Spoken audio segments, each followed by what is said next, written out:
Alrighty, we're going to take a look at installing and configuring OBS-MIDI for Windows.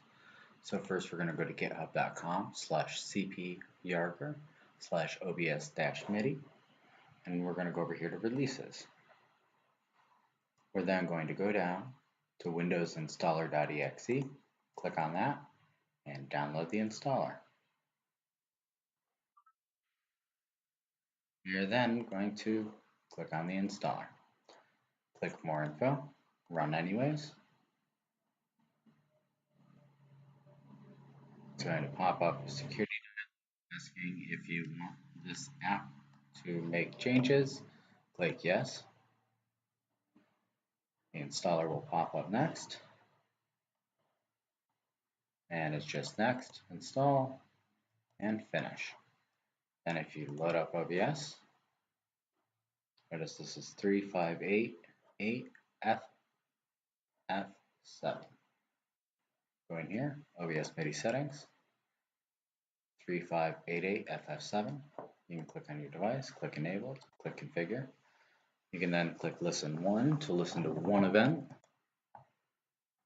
or listen many and listen to many events.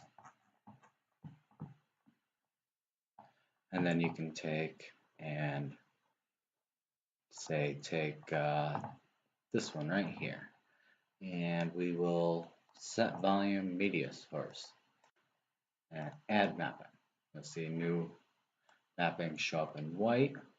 There's media source running right now. I'm not sure if this is the right media source. Okay, it's not. So we'll go over here, back into the one that we were in.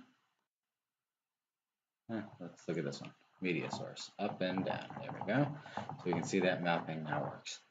Alright, so we'll go to OBS MIDI settings. Let's try listening to that one and setting it to something. Mapping already exists for number 1. You can see that. Control change 1, channel 11, blah, blah, already exists. So we can't map that. But you'll notice it automatically jumped up there. And then if we click here, it'll jump to that one.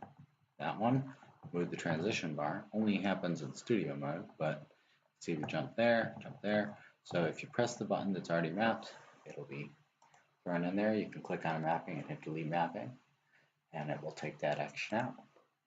And there you go. Now you know how to install and configure OBS MIDI on Windows.